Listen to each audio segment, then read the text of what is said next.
अस्सलाम वालेकुम। कैसे हैं आप सब? उम्मीद करती हूँ सब खैरियत से होंगे। अल्लाह ताला सबको अपनी हिफ्ज़ ईमान में रखें, हर तरह की परेशानी, बीमारी और मुसीबतों से बचाएं।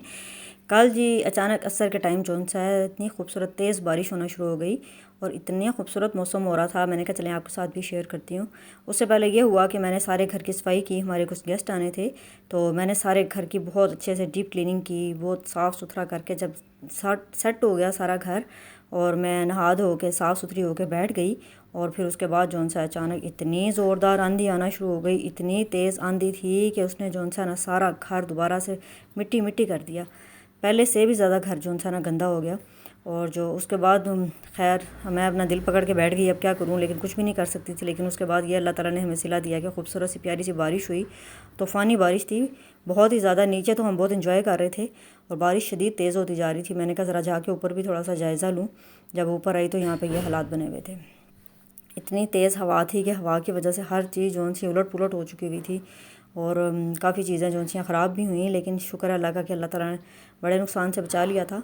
और ये बारिश चेक करें, अब बारिश काफ़ी हद तक थम चुकी है, लेकिन रोड्स पे पानी जौन सा है इतना ज़्यादा इकट्ठा होना शुरू हो गया था। अभी साइड पे जौन सा इतने बड़े बड़े जौन सा गटर बने हुए हैं, उसके बावजूद जौन सा रोड पे इतना पानी हो रहा था। तो बहुत ही ज़्यादा तेज़ बारिश और तेज़ ठंडी हवा थी और इतना मज़ा आ रहा था। और बस मैं ऊपर आई, मैंने कहा साथ में चीज़ों को देखूँ। और ऊपर जौन से सुराख हैं उनको भी चेक करना ज़रूरी होता है। अगर थोड़ा सा भी सुराख के अंदर कोई शॉपर वगैरह या बच्चे बॉल्स खेलते हैं साइड पे जो उनसा क्रिकेट खेल रहे होते हैं, बॉल अक्सर आ जाती है और उसकी वजह से जो उनसा सुराख बंद हो जाता है। तो ये ध्यान रखना बहुत ज़रूरी होता है ऊपर। तो यहाँ पे एयर कूलर पड़ा हुआ था, इतनी तेज़ हवा थी कि कूलर भी जो सा है हवा से रिड़ के आगे चला गया था। तो बस फिर मैं ऊपर का समेट के नीचे आई, आके मैंने दाल चावल पकाया। आज कुछ लंबा चौड़ा खाना नहीं बनाया था, मूंग मसूर की दाल थी, साथ में सफ़ेद चावल बनाए थे। मुझे दाल के साथ जो सा नरम चावल अच्छे लगते हैं, इसलिए मैं थोड़े से चावलों को नरम करके बनाती हूँ। और उसके बाद फिर हम सब ने जो सा दाल चावल खाए और बहुत ही मज़ा आया। गर्मियों में जो सा ना सबसे मज़ेदार खाना जो होता है ना वो दाल चावल होते हैं और साथ अचार होता है। तो बहुत ही यमी टेस्टी ये जो है ना डिनर होता है। ये जी मैंने बड़े अरसे से सूट सीना शुरू किया हुआ था, तो अब तैयार हो गया। मैंने कहा चले आपके साथ भी शेयर करती हूँ। ये था मेरे पास एक ऑरेंज कलर का दुपट्टा, ये कॉटन का दुपट्टा है, इसके चारों तरफ पिको हुई हुई है। और ये दुपट्टा जो सा ना गर्मियों में बहुत गर्म लगता है, ओढ़ा नहीं जाता और वैसे ही पड़ा हुआ था।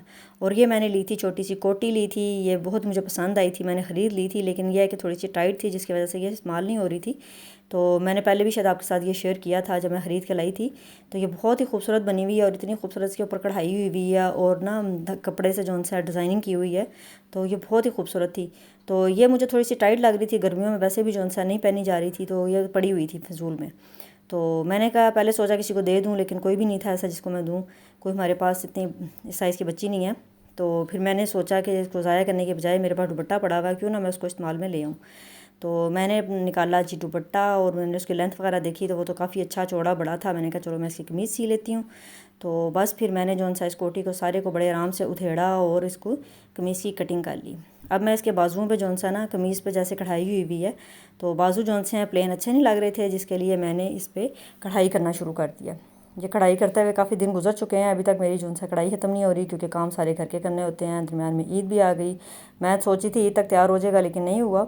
तो बहरहाल मैं इसमें जो सा लेज़ी डेज़ी टांके से छोटे छोटे से फूल बना रही हूँ और साथ में उसकी पत्तियाँ बना रही हूँ। एक ऑरेंज फूल बनता है और साथ में 2-3 पत्तियाँ बनती हैं और फिर एक शॉकिंग पिंक कलर का फूल बनाती हूँ। तो बस ये मैं कढ़ाई कर रही थी, काफ़ी अर्से बाद कढ़ाई कर रही हूँ, तो वो भी आहिस्ता आहिस्ता बन रहा था। पहले बहुत ज़्यादा मैं कढ़ाइयाँ किया करती थी, बहुत कमीज़ों पे दुपट्टों पे बहुत प्यारी प्यारी चीज़ें बनाती थी।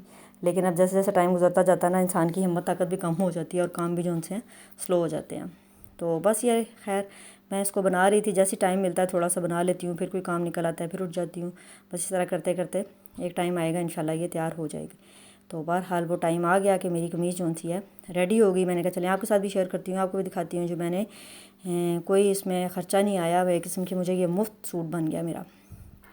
तो इसके लिए मैंने जो सा 3 सुइयाँ ले ली थी, तीनों में धागे डाल लिए थे कि बजाय एक एक सुई को चेंज करूँ, धागा डालूँ निकालूँ, इस तरह 3 धागे डाल लिए थे। और ये मज़े की बात है, धागे भी घर में ही पड़े हुए थे, ये सारे कलर्स के ना। पहले मुझे बहुत शौक था, मैंने हर तरह के धागे लेके रखे हुए हैं।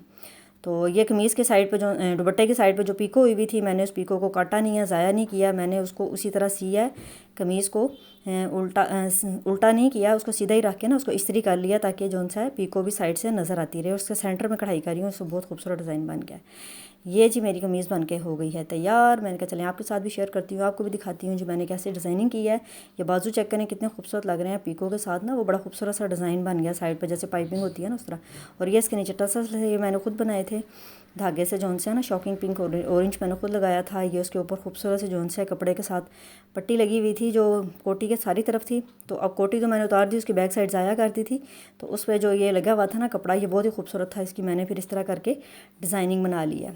तो वही शोल्डर के साथ आगे आ गया और बाकी जो सी बची थी वो मैंने इसका इस तरह ट्रायंगल बना दिया। सोचा तो ये था कि इस पर भी साइड पे छोटे छोटे से ग्रीन कलर के पत्तियाँ बना दूँगी, लेकिन फिर मैं थक गई, मैंने कहा चलो छोड़ो घर में ही पहनना है, तो जो है ना बस ऐसे सिंपल ही ठीक है।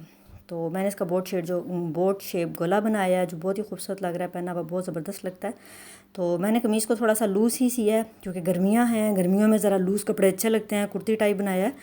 तो ये इतना खूबसूरत बन के मेरा सूट रेडी हो गया है। और इसके साथ शॉकिंग पिंक कलर का ट्राउज़र है, ट्राउज़र मेरे पास पहले से ही था। और ये मैंने कमीज़ को तैयार कर लिया है, दुपट्टा मेरे पास है पहले ही ऑरेंज और शॉकिंग पिंक, तो वो इसके साथ बिल्कुल सही मैच हो गया। और ये मेरा खूबसूरत सा बग़ैर किसी पैसे लगाए कि सूट तैयार हो गया है। तो मुझे ऐसे कपड़े बनाने का बहुत ही शौक़ है। जब सिलाई आती हो, कढ़ाई आती हो, तो आप ख़ुद जो सा डिज़ाइनिंग करके सिलाई कढ़ाई करके अपना सूट खूबसूरत सा घर में तैयार कर सकते हैं। तो ये जी मेरे पास दुपट्टा पड़ा हुआ था जो अभी मैंने इस्त्री नहीं किया, तो इसके ऊपर भी ऑरेंज कलर की लेस लगी हुई है और साइड पे जो सा चिकनकारी हुई हुई है। ये बहुत ही खूबसूरत दुपट्टा है। तो मेरा मुफ्त में सूट बन के तैयार हो गया। मैंने कहा चलें आपके साथ भी शेयर करती हूँ, पसंद आए तो सब्सक्राइब कर दें, लाइक कर दें। मिलते हैं कल नई वीडियो के साथ, अपना बहुत सारा ख्याल रखें।